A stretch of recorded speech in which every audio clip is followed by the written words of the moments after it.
Troy Barnes. Today I oversee our Prime Labels and Packaging business unit. Been with Taylor 39 years, coming up on 40. So it's been a great journey. Redwood Falls, Minnesota, small farming community, southwest Minnesota. I had 3 sisters and 2 brothers. Mom and dad were hardworking blue-collar folks. I would say that that's where I got my work ethic. You know, dad was up, leaving the house at 4:30 in the morning, coming home at 6, but always came home to the sporting events or the events that the kids had. He found a way to get his work done and come home and be present for all of that. And for me, that was wonderful to have both parents in the stands cheering and things. So that's really where I get my work ethic. I think not always the smartest guy in the room, but I'll outwork you. My dad was an electrician and my mom was a bank teller. Both of them came from very large families, 13 brothers and sisters and 15 brothers and sisters.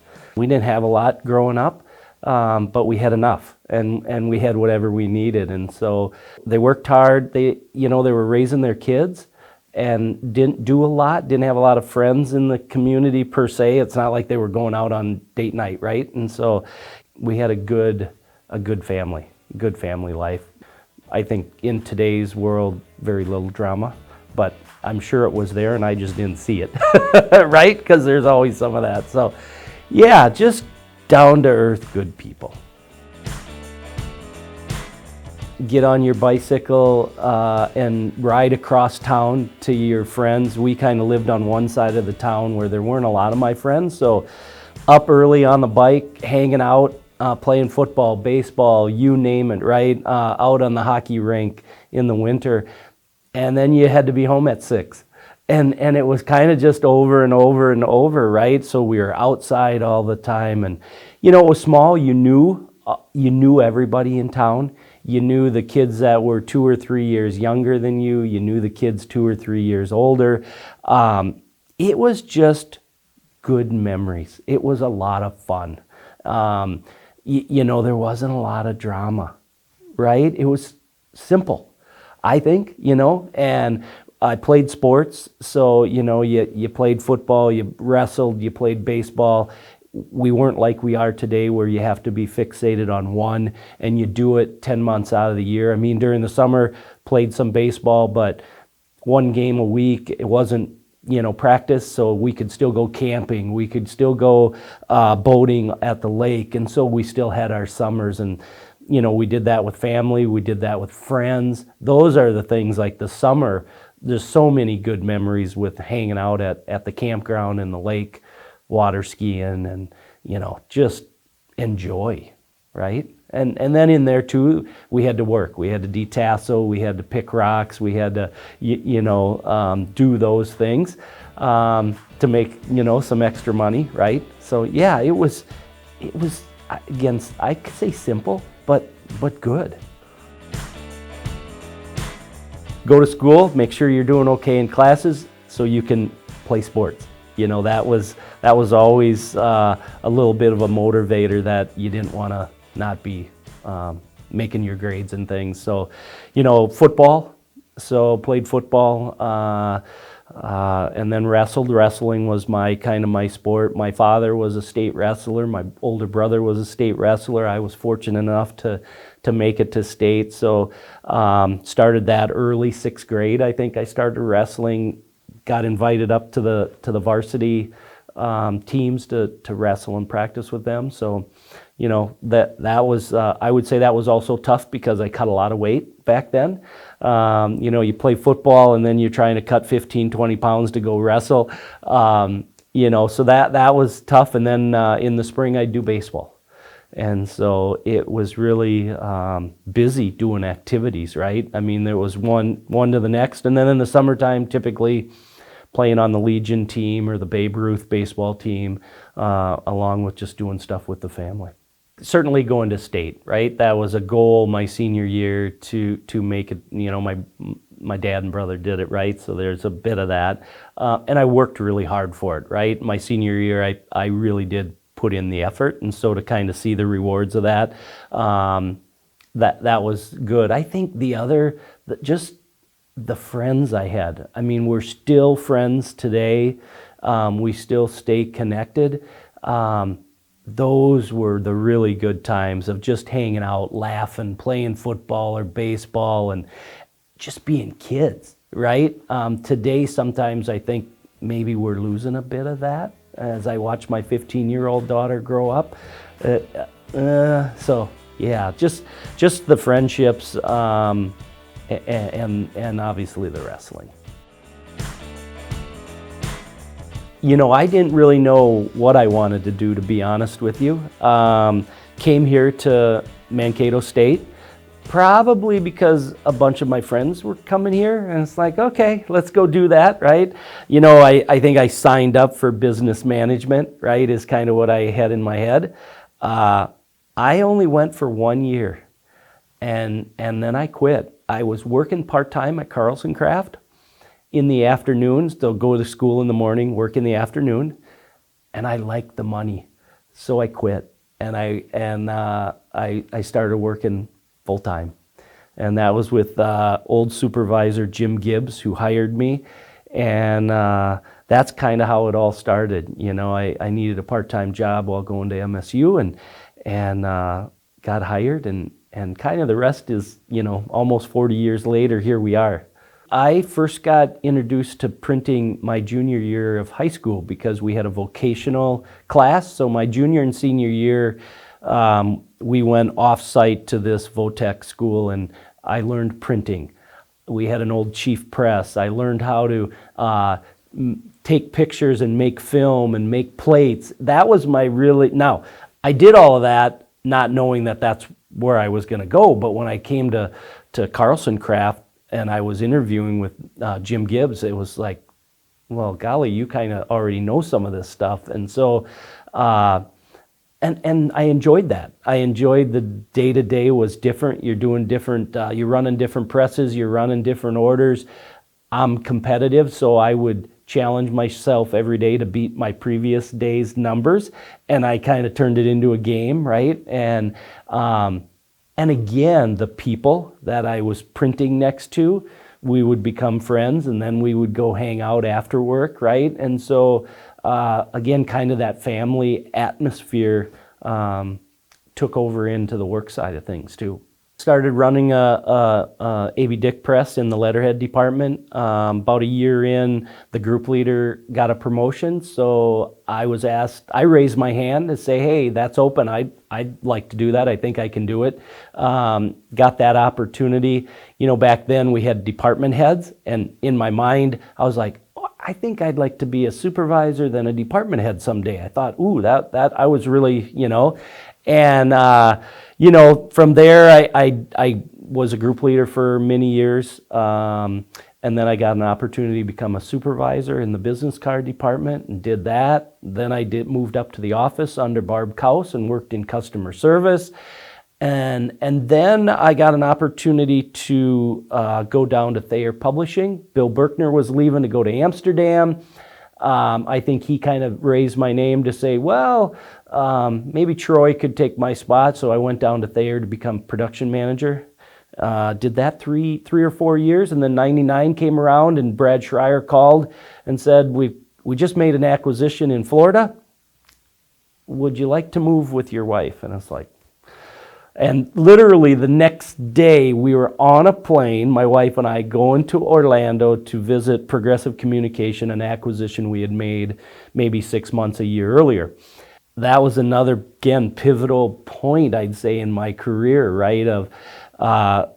We did the whole interview, we went down there and we're like, okay, we think we can do this. We committed to 3 years and we were there for 14.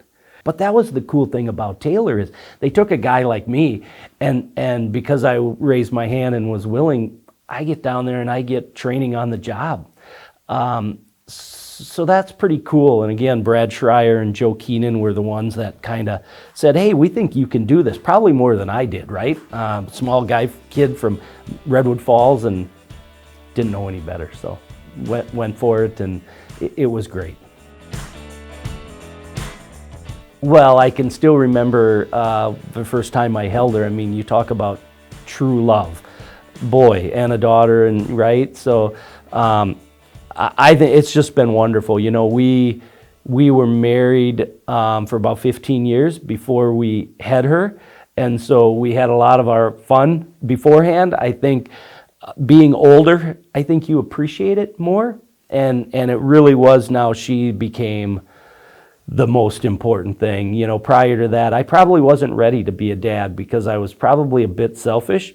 I played a ton of softball, traveling softball, so every weekend I was gone, and you know, a lot of my teammates had kids, and I was like, how do they do that? You know, and that I would have missed that part, which was a important part of my life too. There's a lot of friendships and things, but I think being older and having her, just that opportunity of, wow, okay, this is pretty cool. Been married 30 years. It'll be 30 years here this year. So again, she's my best friend. We do pretty much everything together. So I think again, we just enjoy spending time together, right? Whether it's camping, boating, golfing, vacationing. I think just spending time together. You know, again, we've been blessed. We've had a good run. We've been able to do a lot of things that, again, if you told me 40 years ago I would have been able to do some of the things I've done, probably wouldn't believe you. We've got 7 companies that make up that business unit.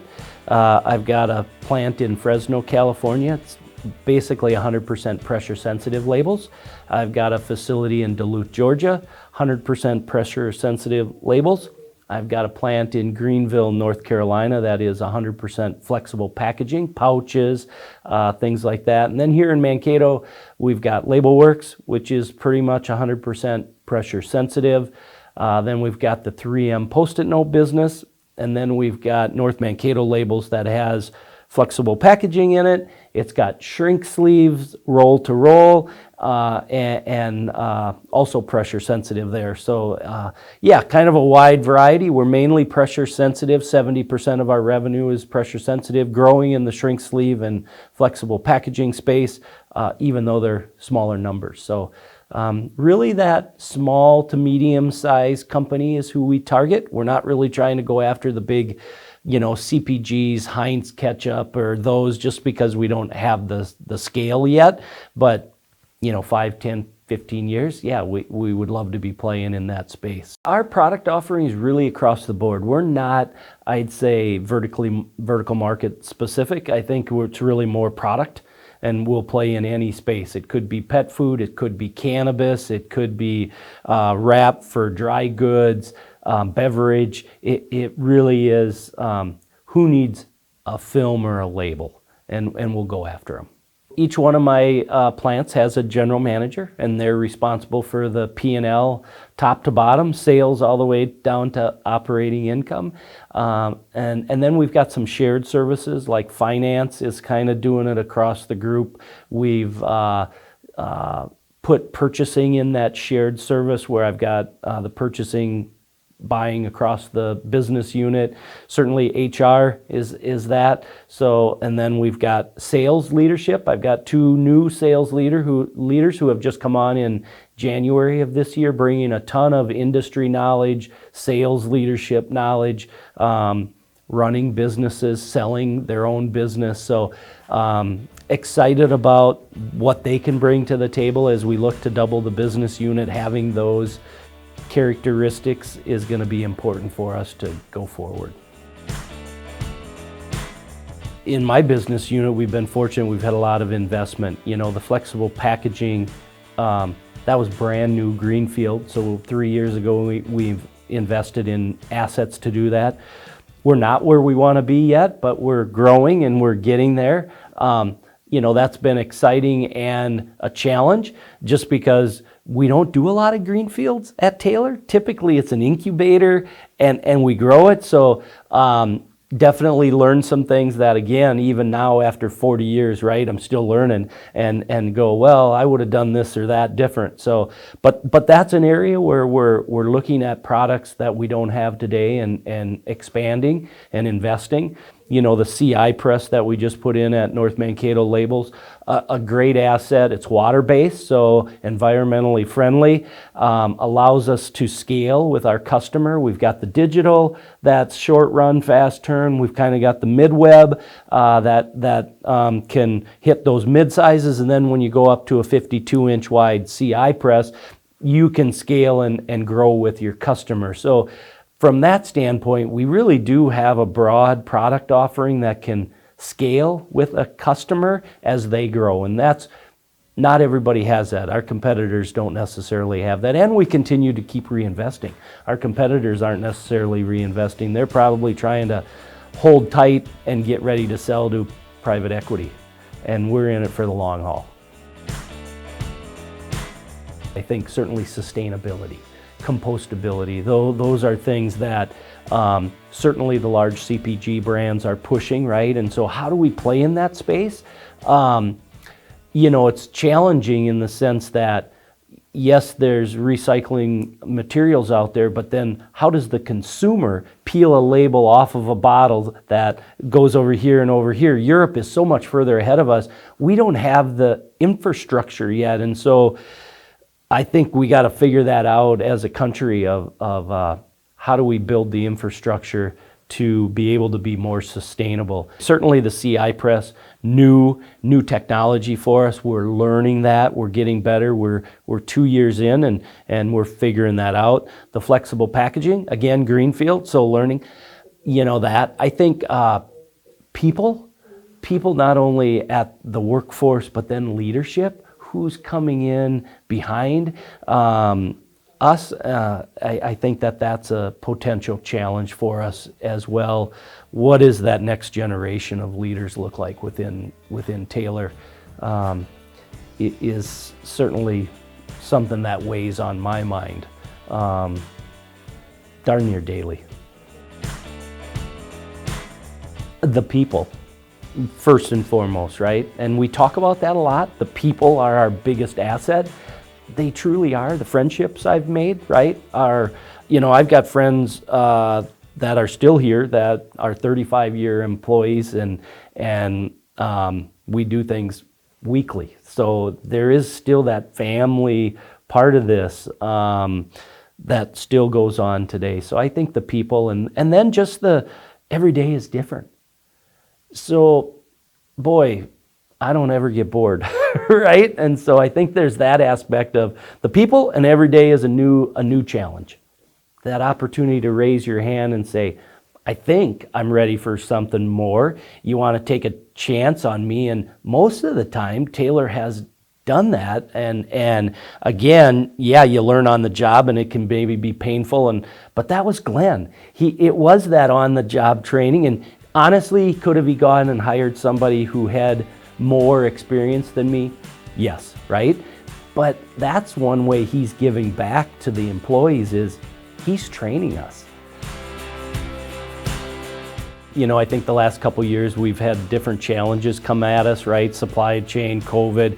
I think we're trying to get our sea legs under us. We've made some investments. We're starting to get those to take hold and move us forward. So that's exciting from a capability standpoint. I think the other thing is we're bringing on some new sales reps and new leadership that, again, as we grow, can take us to the next level, can really get that flywheel effect going and get that momentum going and really just take off. I think the sky's the limit for our business unit and Taylor, quite frankly. We are positioned well.